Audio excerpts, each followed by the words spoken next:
দর্শক, মার্কিন যুক্তরাষ্ট্র এবং ইরানের মধ্যে যুদ্ধবিরতি চুক্তি সই হওয়ার পর থেকে আক্ষরিক অর্থেই উন্মাদের মতো আচরণ করছেন নেতানিয়াহু।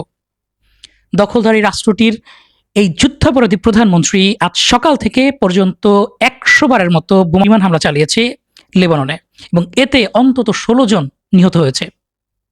আমরা বিমান হামলার ছবিগুলো আপনার সাথে শেয়ার করার চেষ্টা করছি।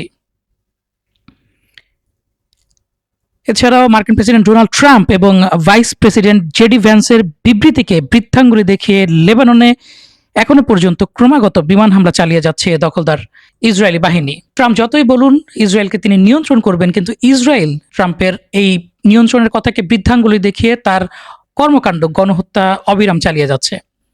আমরা আপনাদের সাথে ইসরায়েলের বিমান হামলার ভিডিও ফুটেজগুলো শেয়ার করার চেষ্টা করছি। দেখছেন লেবাননে অনবরত ইসরায়েলি বিমান হামলার ভিডিও ফুটেজ। এছাড়াও লেবাননে ইসরায়েলি হামলার পর সুইজারল্যান্ডে যুক্তরাষ্ট্র ইরান আলোচনা স্থগিত বলে জানিয়েছে ফিনান্সিয়াল টাইমস।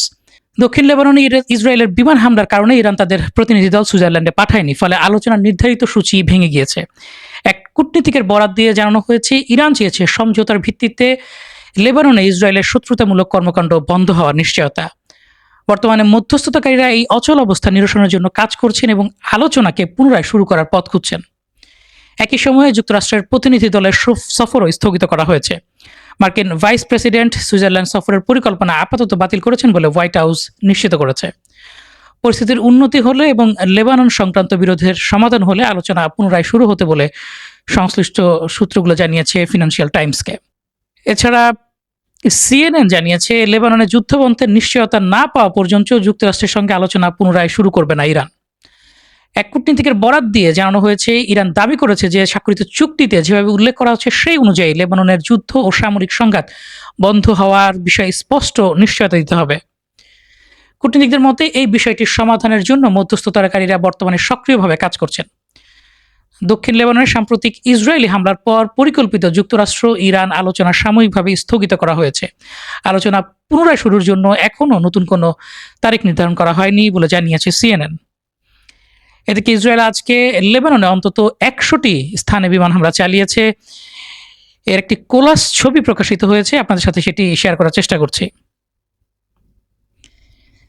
দেখতে পাচ্ছেন লেবাননের অন্তত ১০০টি স্থানে ইসরায়েলের বিমান হামলা চালানোর একটি কোলাজ ছবি। ট্রাম্প নেতানিয়াহু বিরোধ আরো গভীর হলে সামরিক সহায়তা ক্ষতিগ্রস্ত হওয়ার আশঙ্কা করছে ইসরায়েল। মার্কিন প্রেসিডেন্ট ডোনাল্ড ট্রাম্প ও ইসরায়েলের প্রধানমন্ত্রী বেনিয়ামিন নেতানিয়াহুর মধ্যকার প্রকাশ্য মতবিরোধ কেবল কথার লড়াই সীমাবদ্ধ না থেকে বাস্তব পদক্ষেপে রূপ নিতে পারে বলে আশঙ্কা করছেন ইসরায়েলি কর্মকর্তারা। ইসরায়েলি মারিভ প্রতিবেদনে বলা হয়েছে, ইসরায়েলি মহলে উদ্বেগ রয়েছে যে যুক্তরাষ্ট্র অস্ত্র সরবরাহে বিলম্ব, সামরিক সহায়তার ওপর বিধিনিষেধ কিংবা অস্ত্র নিষেধাজ্ঞার মতো পদক্ষেপ গ্রহণ করতে পারে। কর্মকর্তাদের ধারণা, দুই নেতার সম্পর্কের অবনতি হলে ওয়াশিংটনের চাপ আরও বৃদ্ধি পেতে পারে। বিশেষ করে দক্ষিণ লেবানন এবং সিরিয়ায় হারমোন অঞ্চলে মোতায়েনকৃত ইসরায়েলি বাহিনী প্রত্যাহারের জন্য যুক্তরাষ্ট্রের চাপ আরও তীব্র হবে বলে তারা মনে করছেন। এই পরিস্থিতিকে ইসরায়েলের নিরাপত্তা ও আঞ্চলিক কৌশলগত অবস্থানের জন্য একটি গুরুত্বপূর্ণ উদ্বেগ হিসেবে দেখা হচ্ছে। দর্শক, এই মুহূর্তের সবচেয়ে বড় ব্রেকিং নিউজ হচ্ছে, লেবাননে ইসরায়েল এবং হিজবুল্লাহর মধ্যে যুদ্ধবিরতি চুক্তি হয়েছে, যা আজ শুক্রবার থেকে কার্যকর হবে। মার্কিন কর্মকর্তাদের বরাত দিয়ে খবরটি জানিয়েছে বার্তা সংস্থা আনাদুল এজেন্সি। স্থানীয় সময় আজ বিকেল 4টা থেকে এই যুদ্ধবিরতি শুরু হয়, অর্থাৎ বাংলাদেশ সময় সন্ধ্যা ঠিক 7টায় যুদ্ধবিরতি শুরু হয়েছে। এদিকে যুদ্ধবিরতি কার্যকর থাকা সত্ত্বেও লেবাননে হামলা চালানোর ঘোষণা দিয়েছে ইসরায়েল, এটি জানিয়েছে ইসরায়েলের চ্যানেল 12। চ্যানেল 12 আরও জানিয়েছে, যুদ্ধবিরতি মানে হামলা চালানো পুরোপুরি বন্ধ নয়, এর অর্থ হচ্ছে হামলাগুলোকে আর বাড়িয়ে না তোলা। এটি হচ্ছে ইসরায়েলের মতামত। দর্শক, এক যুদ্ধাপরাধীদের কাছ থেকে যুদ্ধবিরতির সংজ্ঞা আমাদেরকে নতুন করে শিখতে হচ্ছে। এদিকে আজকে প্রচণ্ড রকম হামলার পর ইরান কিন্তু নিশ্চয়তা চায় এবং তারা হরমুজ প্রণালী সম্পূর্ণভাবে বন্ধ করে দেয়। এরপরই টনক লড়ে মার্কিন যুক্তরাষ্ট্রের এবং তারা বাধ্য করে ইসরায়েলকে নতুন করে আবারও চুক্তিতে আসতে এবং হামলা আরও না বাড়ানোর ক্ষেত্রে নিশ্চয়তা দিতে। বর্তমানে এই পরিস্থিতি বা এই অচল অবস্থায় রয়েছে সামগ্রিক পরিস্থিতি। এর আগে বিশ্ব রাজনীতির মঞ্চে অবিশ্বাস্য নাটকীয় পালাবদল ঘটেছে। একদিকে ইউক্রেনের ড্রোন হামলায় জ্বলে উঠেছিল রাশিয়ার রাজধানী মস্কো, তৈরি হয়েছিল চরম জ্বালানি সংকট। অন্যদিকে ফ্রান্সের ভার্সাই প্রাসাদে বসে যুক্তরাষ্ট্রের প্রেসিডেন্ট ডোনাল্ড ট্রাম্প স্বাক্ষর করেছেন ইরানের সাথে ঐতিহাসিক ইসলামাবাদ সমঝোতা স্মারক। তবে স্বাক্ষরের পরপরই লেবাননে ইসরায়েলের ব্যাপক হামলায় চুক্তি স্বাক্ষর অনুষ্ঠান ও পরবর্তী আলোচনা বাতিল করে ইরান। এর আগে এই চুক্তির পরই বিশ্বমঞ্চে নিজেদের সুপার পাওয়ার হিসেবে ঘোষণা করে ইরান। অন্যদিকে আমেরিকার এই চুক্তিতে চরম ক্ষুব্ধ হয় তাদের মিত্র ইসরায়েল। তেল আবিবের অভিযোগ, ট্রাম্প প্রশাসন গোপনে তাদের বিরুদ্ধে ষড়যন্ত্র করছে। শুধু তাই নয়, ইউরোপীয় ইউনিয়নের সাথেও ইসরায়েলের কূটনৈতিক সম্পর্ক তলানিতে এসে ঠেকে। এছাড়া আজকের ভিডিওতে আমরা দর্শক আলোচনা করব কি ঘটেছিল কুয়েতের মার্কিন ঘাঁটিতে, কেন আমেরিকা ইরানের সাথে চুক্তিতে বাধ্য হলো, আর মস্কোর আকাশে কিসের অশনি সংকেত রয়েছে। আজকের ভিডিওতে আমরা এই সমস্ত ঘটনার পেছনের শ্বাসরুদ্ধকর কাহিনী ও ভূ রাজনৈতিক সমীকরণের গভীর বিশ্লেষণ করব। আসসালামু আলাইকুম দর্শক, আমাদের সাথে আছি আমি ওমর ফারুক। চলুন শুরু করা যাক।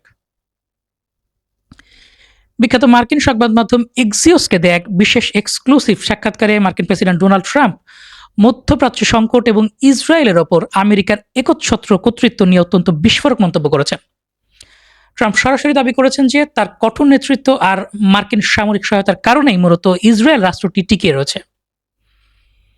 তিনি বলেন, ডোনাল্ড ট্রাম্প যদি না থাকতো তবে ইসরায়েল নামের কোনো রাষ্ট্র এতদিনে পৃথিবীর বুকে টিকে থাকতো না। ইসরায়েল পৃথিবীর বুক থেকে সম্পূর্ণ নিশ্চিহ্ন হয়ে যেত।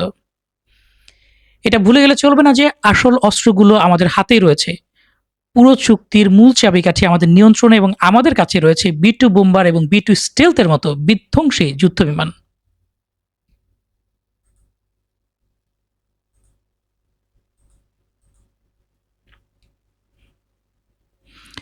সাক্ষাৎকারে যখন ট্রাম্পকে প্রশ্ন করা হয় ইসরায়েলের প্রধানমন্ত্রী বেনিয়ামিন নেতানিয়াহুর সাথে বর্তমানে আপনার সম্পর্ক কেমন, তখন ট্রাম্প অত্যন্ত নাটকীয় ও ইঙ্গিতপূর্ণ মন্তব্য দেন। তিনি বলেন, সম্পর্ক ভালো, তবে আমাদেরকে নেতানিয়াহুকে কিছুটা সুস্থ বা লাইনে রাখতে হবে। ট্রাম্প এখানে ইঙ্গিতে বলছেন নেতানিয়াহু যুদ্ধান্মদনায় মানসিকভাবে অসুস্থ হয়ে গিয়েছেন এবং তাকে সাইজ করে লাইনে রাখার দায়িত্ব আমেরিকার। ট্রাম্পের এই মন্তব্য স্পষ্ট করে দেয় হোয়াইট হাউস মনে করছে যে যুদ্ধোন্মোদনায় নেতানিয়াহু মাঝে মাঝে তার নিয়ন্ত্রণ হারিয়ে ফেলছেন, যা মার্কিন ভূ রাজনৈতিক স্বার্থের জন্য বিপজ্জনক। এর পরপরই সাংবাদিকরা ট্রাম্পের কাছে জানতে চান, ইসরায়েল যেভাবে লেবাননে একের পর এক বিমান হামলা চালাচ্ছে, আপনি কি তাদের এই আক্রমণাত্মক আচরণ নিয়ন্ত্রণ করতে পারবেন? ট্রাম্প অত্যন্ত আত্মবিশ্বাসের সাথে জবাব দেন, হ্যাঁ পারবো। আমার প্রতি তাদের মনে গভীর শ্রদ্ধা রয়েছে এবং আমি যা বলি তারা ঠিক সেটাই করে। ডোনাল্ড ট্রাম্পের ইসরায়েলকে অবজ্ঞা করা বক্তব্যের বিরুদ্ধে তেল আবিব থেকে তাৎক্ষণিক ও কড়া পাল্টা জবাব এসেছে। ইসরায়েলের জ্বালানি মন্ত্রী এলি কোহেন মার্কিন শ্রেষ্ঠত্বকে মেনে নিলেও মধ্যপ্রাচ্যে ইসরায়েলের নিজস্ব সামরিক পেশি শক্তিকে অত্যন্ত আক্রমণাত্মক ভাষায় জাহির করেছেন। তিনি এক বিবৃতিতে স্পষ্ট ভাষায় বলেন, আমরা মার্কিন যুক্তরাষ্ট্র নই, আমরা মার্কিন যুক্তরাষ্ট্রকে এই পৃথিবীর সবচেয়ে শক্তিশালী পরাশক্তি হিসেবে মানি, কিন্তু এটাও সত্য যে আমরা ইসরায়েল হচ্ছি সমগ্র মধ্যপ্রাচ্যের সবচাইতে শক্তিশালী শক্তি বা strongest power in middle east. কোহেনের এই বক্তব্য প্রমাণ করে যে ওয়াশিংটনের সাথে হওয়া ইসলামাবাদ সমঝোতা স্মারক নিয়ে ইসরায়েলের ভেতরের ক্ষোভ এখন কতটা তীব্র এবং তারা আমেরিকার হাতের পুতুল হয়ে থাকতে সম্পূর্ণ নারাজ। এদিকে যুদ্ধাপরাধী নেতানিয়াহু বলেছেন, আমাদের সৈন্য বা ভূখণ্ডের ওপর কোনো ধরনের হামলা কখনোই সহ্য করব না। এই ধরনের প্রতিটি হামলার জন্য হিজবুল্লাহকে অত্যন্ত চড়া মূল্য দিতে হবে। মার্কিন চাপকে বুড়ো আঙুল দেখিয়ে দক্ষিণ লেবানন থেকে সেনা প্রত্যাহার না করার বিষয়ে তার অমনীয় অবস্থান পরিষ্কার করে নেতানিয়াহু বলেন, দক্ষিণ লেবাননে ইসরায়েলি সেনাবাহিনী ততদিন পর্যন্ত অবস্থান করবে যতদিন তা প্রয়োজন মনে হবে। এদিকে লেবাননে ইসরায়েলি বোমাবর্ষণের পর ভয়াবহ দৃশ্য সামনে এসেছে। কাগজে কলমে যুদ্ধবিরতি এবং মার্কিন আশ্বাসের মাঝে লেবাননের মাটিতে ইসরায়েলি বিমান বাহিনীর বর্বর বোমা বিস্ফোরণ অব্যাহত রয়েছে। ক্ল্যাশ রিপোর্টের প্রকাশিত ভিডিও চিত্রে দেখা গিয়েছে ইসরায়েলি বিমান হামলায় দক্ষিণ লেবাননের বিস্তীর্ণ এলাকা ধ্বংসস্তূপে পরিণত হয়েছে। আবাসিক ভবনগুলো মাটির সাথে মিশে গিয়েছে, চারদিকে জ্বলছে আগুন এবং ধোঁয়ায় আচ্ছন্ন হয়ে আছে সমগ্র লেবাননের আকাশ, যা যুদ্ধবিরতি চুক্তিকে সম্পূর্ণ তামাশায় পরিণত করেছে। মধ্যপ্রাচ্যের এই অগ্নিগর্ভ পরিস্থিতির মধ্যে ইরান ও হিজবুল্লাহর পক্ষ থেকে এক চূড়ান্ত ও কৌশলগত অবস্থান সামনে নিয়ে আসে ইরান। হিজবুল্লাহর প্রভাবশালী সংসদ সদস্য ফাদাল্লাহ বিখ্যাত সংবাদ সংস্থা রয়টার্সকে এক চাঞ্চল্যকর তথ্য নিশ্চিত করেছেন। ফাদাল্লাহ জানান, ইরান সরাসরি হিজবুল্লাহকে অবহিত করেছে যে লেবানন সহ সমস্ত ফ্রন্টে একটি পূর্ণাঙ্গ ও সামগ্রিক যুদ্ধবিরতি বা কম্প্রিহেন্সিভ সিজফায়ার অর্জিত না হওয়া পর্যন্ত মার্কিন যুক্তরাষ্ট্রের সাথে ইরান চলমান কোনো কূটনৈতিক আলোচনা বা সংলাপ কোনো অবস্থাতেই আর সামনে এগিয়ে নিয়ে যাবে না। অর্থাৎ আমেরিকা যদি ইসরায়েলের লেবানন ফ্রন্টের হামলা থামাতে না পারে, তবে ট্রাম্পের সাথে ইসলামাবাদ সমঝোতা স্মারক, যেটি ট্রাম্পের অত্যন্ত সাধের সমঝোতা বা চুক্তি, সেটি চিরতরে ভেঙে পড়বে। অর্থাৎ যুদ্ধবিরতি ছাড়া মার্কিন তেহরান সংলাপ সম্পূর্ণ বন্ধ। তেহরানের অনমনীয় বার্তার পর ওয়াশিংটন শুরু করে গোপন কূটনীতি। ইরানের এই অনমনীয় অবস্থান এবং চুক্তি ভেস্তে যাওয়ার আশঙ্কায় মার্কিন প্রশাসন অত্যন্ত তৎপর হয়ে ওঠে। মার্কিন প্রভাবশালী গণমাধ্যম CNN এর প্রতিবেদন অনুযায়ী ওয়াশিংটন অত্যন্ত জরুরি ভিত্তিতে ইরানের কাছে একটি গোপন ও গুরুত্বপূর্ণ বার্তা পাঠায়। মার্কিন প্রশাসন ইরানের নেতৃত্বকে স্পষ্ট করে আশ্বস্ত করে যে মার্কিন যুক্তরাষ্ট্র নিশ্চিত করছে ইসরায়েল লেবাননের মাটিতে তাদের সামরিক হামলা আর বাড়াবে না বা নতুন করে কোনো বড় ধরনের উত্তেজনা বৃদ্ধি করবে না। ওয়াশিংটন মূলত ইরানকে শান্ত রাখতে এবং নিজেদের স্বাক্ষরিত অন্তর্বর্তীকালীন চুক্তিটি টিকিয়ে রাখতেই ইসরায়েলের পক্ষ থেকে এই গ্যারান্টি বা নিশ্চয়তার বার্তা তেহরানকে হস্তান্তর করে। তবে লেবাননের হামলার জেরে বাতিল হয়ে গিয়েছে চুক্তি স্বাক্ষর অনুষ্ঠানটি, যেটি হওয়ার কথা ছিল সুইজারল্যান্ডের রাজধানী জেনেভায়। যদিও মূল সমঝোতা চুক্তি আগে ফ্রান্সের ঐতিহাসিক ভার্সাই প্রাসাদে চলমান high profile G7 summit meeting এর মাঝখানে সমস্ত বিশ্ব নেতাদের সামনে স্বাক্ষর করেছেন মার্কিন প্রেসিডেন্ট ডোনাল্ড ট্রাম্প। চুক্তি স্বাক্ষরের সময় তার কণ্ঠে ছিল ক্লান্তির সুর। তিনি বলেন, এটা সহজ ছিল না, এটুকু আপনাদেরকে আমি বলতে পারি। অন্যদিকে তেহরানে ইরানের রাষ্ট্রপতি মাসুদ পেজেশকিয়ান নিজের কার্যালয়ে বসে যুক্তরাষ্ট্রের সাথে এই ঐতিহাসিক ইসলামাবাদ সমঝোতা স্মারকে স্বাক্ষর সম্পন্ন করেন। এই চুক্তিতে ইরান তাদের শর্তের ব্যাপারে ছিল পাহাড়ের মতো অটল। ইরানের পররাষ্ট্র মন্ত্রণালয়ের মুখপাত্র ইসমাইল বাঘাই তাসনিম নিউজ এজেন্সিকে জানান, ইরানের মাটিতে সমৃদ্ধ হওয়া পারমাণবিক উপাদান কোনোভাবেই দেশের বাইরে স্থানান্তর করা হবে না। এটি তাদের কাছে, ইরানের কাছে অগ্রহণযোগ্য। আইনি ফাঁদ এড়াতে সমঝোতা স্মারকের লেখাগুলো ফার্সি এবং ইংরেজি উভয় ভাষায় তৈরি করা হয়। শুধু ইংরেজি থাকলে ওয়াশিংটন অনুবাদজনিত ব্যাখ্যাগত জটিলতা বা বিরোধ তৈরি করতে পারত। চুক্তিতে এটি নিশ্চিত করা হয়েছে যে এটি ফার্সি ভাষায় রয়েছে, তাই অনুবাদজনিত কোনো জটিলতা যেন ভবিষ্যতে না দেখা দেয়, ইরান সেটি নিশ্চিত করেছে। এছাড়াও চুক্তিতে একটি কঠোর 60 দিনের সময়সীমা নির্ধারিত হয়েছে। এই সময়ের মধ্যে অপরপক্ষ অর্থাৎ মার্কিন যুক্তরাষ্ট্র অঞ্চলে নিজেদের সামরিক উপস্থিতি বিন্দুমাত্র বাড়াতে পারবেন এবং কোনো নিষেধাজ্ঞা আরোপ করা যাবে না। চুক্তির পর ইসমাইল বাঘাই দম্ভের সাথে নিজেদেরকে নতুন বৈশ্বিক অবস্থান ঘোষণা করেন। বলেন, ইরান দুটি পরমাণু শক্তিধর রাষ্ট্রকে পরাজিত করেছে, যাদের পেছনে আরও কয়েকটি দেশের সমর্থন ছিল। তাই আমরা কোনো স্লোগান দিচ্ছি না, আমরা সত্যি এখন একটি সুপার পাওয়ার। এই চুক্তির পর ডোনাল্ড ট্রাম্পের পুরনো বক্তব্যের চরম বৈপরীত্য সামনে এসেছে। যে ট্রাম্প 9 মার্চ বলেছিলেন, আমাদের বিপুল তেল ও গ্যাস রয়েছে, মধ্যপ্রাচ্য আমাদেরকে প্রভাবিত করে না, মধ্যপ্রাচ্যে কি আসলো যাইলো আমাদের কিছু যায় আসে না, তোমরা হরমুজ প্রণালী বন্ধ করো বা খোলা রাখো, তোমাদের বিষয়, আমাদের তেলের অভাব নেই। 1 এপ্রিল 2 মাস আগেও যে ট্রাম্প বলেছিলেন আমরা মধ্যপ্রাচ্যের তেলের উপর নির্ভরশীল নই, সেই ট্রাম্প গত পরশু অর্থাৎ 17 জুন বলছেন, আমরা যদি ইরানে বোমা বর্ষণ চালিয়ে যেতাম তাহলে 4 সপ্তাহের মধ্যে আমাদের নিজেদের তেলের মজুদ ফুরিয়ে যেত। অর্থাৎ যুদ্ধটি যদি এখানে বন্ধ না হতো, তেলের সরবরাহ যদি স্বাভাবিক না হতো, আগামী 4 সপ্তাহ 1 মাসের মধ্যে মার্কিন যুক্তরাষ্ট্রের কাছে যুদ্ধ করার জন্য তেলই থাকতো না।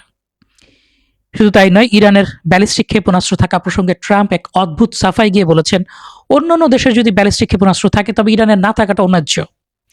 তার মতে পারমাণবিক অস্ত্র আর ব্যালিস্টিক ক্ষেপণাস্ত্র এক নয়। সৌদি আরব ও কাতারের যেহেতু ক্ষেপণাস্ত্র আছে, তাই আপেক্ষিক অনুপাতে ইরানেরও কিছুটা থাকা ঠিক আছে।